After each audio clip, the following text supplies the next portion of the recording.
ಎಲ್ಲರಿಗೂ ನನ್ನ ನಮಸ್ಕಾರಗಳು. ನಾವು ಇವತ್ತು ಕರ್ಮ ಅಂದರೆ ಏನು ಅಂತ ತಿಳ್ಕೊಳ್ಳೋಣ. ಕರ್ಮ ಅಂದರೆ ಏನು ನಿಮಗೆಲ್ಲ ಗೊತ್ತೇ ಇದೆ ಅಲ್ವಾ? ಆದರೂ ನಾನು ಇದ್ರ ಬಗ್ಗೆ ಸ್ವಲ್ಪ ಎಕ್ಸ್ಪ್ಲೇನ್ ಮಾಡಲಿಕ್ಕೆ ಪ್ರಯತ್ನ ಪಡ್ತೀನಿ.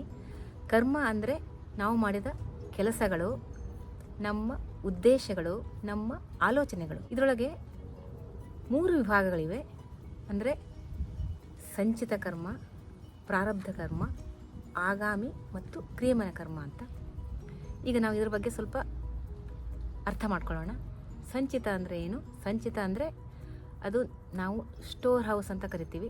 ಅಂದರೆ ಈಗ ನಮ್ಮ ಹಿಂದಿನ ಜನ್ಮಗಳಿಂದ ಬಂದಿದ್ದ ಒಂದು ಚೀಲ ಇದ್ದಂಗೆ, ನಮ್ಮ ಹಿಂದಿನ ಜನ್ಮಗಳಿಂದ ಕೂಡಿಟ್ಟಿರೋದು, ಅದು ಸಂಚಿತ. ಪ್ರಾರಬ್ಧ ಅಂದರೆ ಸಂಚಿತದಿಂದ ನಾವು ಒಂದು ಸ್ವಲ್ಪವನ್ನು ಈಗಿನ ಜೀವನದಲ್ಲಿ ನಾವು ಅನುಭವಿಸುವ ಕರ್ಮಕ್ಕೆ ನಾವು ಪ್ರಾರಬ್ಧ ಅಂತ ಹೇಳ್ತೀವಿ. ಸಂಚಿತ ಅಂದರೆ ಪಾಸ್ಟ್ ಅಂತ ಹೇಳ್ಬೋದು, ಪ್ರಾರಬ್ಧ ಅಂದರೆ ಪ್ರೆಸೆಂಟ್ ಅಂತ ಹೇಳ್ಬೋದು. ಈಗ ನಾವು ಅನುಭವಿಸುತ್ತಿರೋದು ಅದು ಪ್ರಾರಬ್ಧ ಅಂತ. ಆಮೇಲೆ ಆಗಾಮಿ ಮತ್ತು ಕ್ರಿಯಮನ ಅಂದರೆ ಫ್ಯೂಚರ್ ಅಂತ ಹೇಳ್ಬೋದು. ಅಂದರೆ ನಾವು ಈಗ ಯಾವುದು ಒಂದು ಕರ್ಮ ಮಾಡ್ತಾ ಇರ್ತೀವೋ ಅದನ್ನು ನಾವು ಮುಂದೆ ಅನುಭವಿಸೋದು ಆಗಾಮಿ. ಇದರೊಳಗೆ ಇದು 3 ಕೆಲವೊಂದು ದೃಢ ಮತ್ತು ಅದೃಢ ಅಂತ ಹೇಳ್ತೀವಿ. ಅಂದರೆ ಕೆಲವೊಂದು ದೃಢವಾಗಿರುತ್ತೆ, ಅಂದರೆ ಚೇಂಜ್ ಮಾಡಲಿಕ್ಕಾಗಲ್ಲ. ಕೆಲವೊಂದು ಅದೃಢ ಅಂದರೆ ಚೇಂಜ್ ಮಾಡ್ಬೋದು ಅಂತ. ನಾಲೆಜನ್ನು ತಿಳ್ಕೊಂಡು ಏನು ಮಾಡಬೇಕು ನಾವು? ಇದನ್ನು ಯಾಕೆ ತಿಳ್ಕೊಳ್ಬೇಕು? ಇದು ನಮಗೆ ಹೇಗೆ ಸಹಾಯ ಆಗುತ್ತೆ?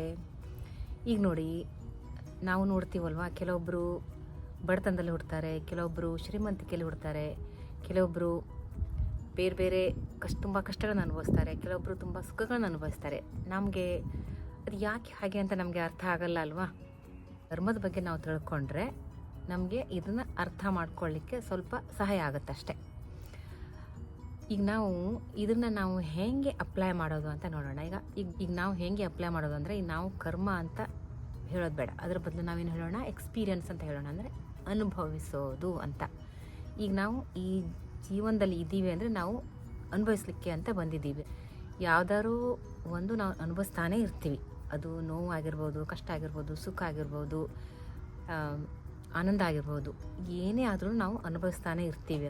ಈಗ ನಾವು ಈ ಜೀವನವನ್ನು ಅನುಭವಿಸ್ಲಿಕ್ಕೆ ಅಂತಲೇ ಬಂದಿರೋದು.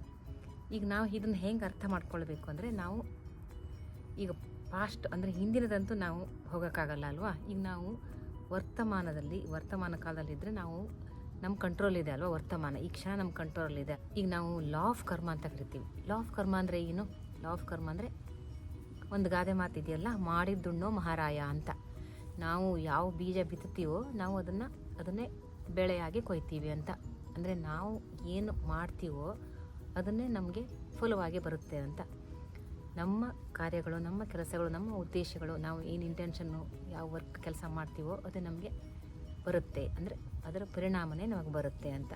ಕಾಸ್ ಆ್ಯಂಡ್ ಇಫೆಕ್ಟ್ ಅಂತ ಕರೀತಾರೆ. ಯಾವುದು ಒಳ್ಳೇದು ಬೇಕು ಅಂದರೆ ನಾವು ಒಳ್ಳೇದನ್ನೇ ಮಾಡಬೇಕು ಅಲ್ವಾ? ಏನೇ ಒಂದು ಅನುಭವಿಸ್ತಾ ಇರಲಿ, ನಾವು ಕಷ್ಟಗಳನ್ನು ಅನುಭವಿಸ್ತಾ ಇರಲಿ, ಸುಖವನ್ನು ಅನುಭವಿಸ್ತಾ ಇರಲಿ, ಏನೇ ಅನುಭವಿಸ್ತಾ ಇರಲಿ, ಈಗ ನಾವು ಈ ಒಂದು ದೇವರ ಗುಣ ಅಂತ ಇದೆಯಲ್ಲ, ಡಿವೈನ್ ಕ್ವಾಲಿಟೀಸ್ ಅಂತ ಕರಿತೀವಲ್ವ, ಅದನ್ನ ನಾವು ಬೆಳೆಸ್ಕೊಳ್ಬೇಕು.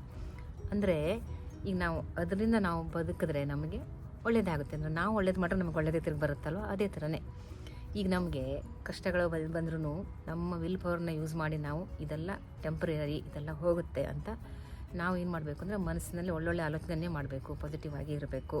ಸುಖ ಆಗಲಿ ಕಷ್ಟ ಆಗಲಿ ಸಮಾಧಾನದಲ್ಲಿ ಇರೋದು ಕಲಿಬೇಕು. ಈಗ ನಾವು ಏನೇ ಇದ್ರೂ ಒಳ್ಳೆಯ ಉದ್ದೇಶದಿಂದ ಮಾಡಬೇಕು, ಒಳ್ಳೆಯ ಆಲೋಚನೆ ಮಾಡಬೇಕು, ಒಳ್ಳೆಯ ಕೆಲಸವನ್ನೇ ಮಾಡಬೇಕು.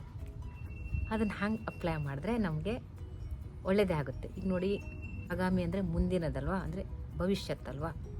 ಭವಿಷ್ಯತ್ ನಮಗೆ ಹೆಂಗೆ ಬೇಕು ಅಂದರೆ ನಾವು ಅದನ್ನು ಈಗಲೇ ಕ್ರಿಯೇಟ್ ಮಾಡಬೇಕು, ವರ್ತಮಾನದಲ್ಲಿ ಕ್ರಿಯೇಟ್ ಮಾಡಬೇಕು. ಭವಿಷ್ಯದಲ್ಲಿ ಸುಖ ಬೇಕು, ಶಾಂತಿ ಬೇಕು, ಅಂದರೆ ಐಶ್ವರ್ಯ ಬೇಕು ಅಂದರೆ ನಾವು ಅದನ್ನು ನಮ್ಮ ಮನಸ್ಸಿನಲ್ಲಿ ಈಗ ವರ್ತಮಾನದಲ್ಲಿ ಅದನ್ನು ಕ್ರಿಯೇಟ್ ಮಾಡಬೇಕು, ನಮ್ಮ ಮನಸ್ಸಿನಲ್ಲಿ ಕ್ರಿಯೇಟ್ ಮಾಡಬೇಕು. ಅದು ಇಲ್ಲ ಅಂದ್ರೂ ನಮ್ಮ ಮನಸ್ಸಿನಲ್ಲಿ ಕ್ರಿಯೇಟ್ ಮಾಡಬೇಕು, ಪಾಸಿಟಿವ್ ಆಗಿ ಥಿಂಕ್ ಮಾಡಬೇಕು.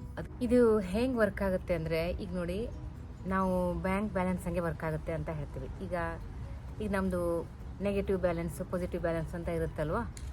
ಆದರೆ ಬ್ಯಾಂಕ್ ಬ್ಯಾಲೆನ್ಸು ಈ ಲೈಫಲ್ಲಿ ಅಷ್ಟೇ ಬರುತ್ತೆ.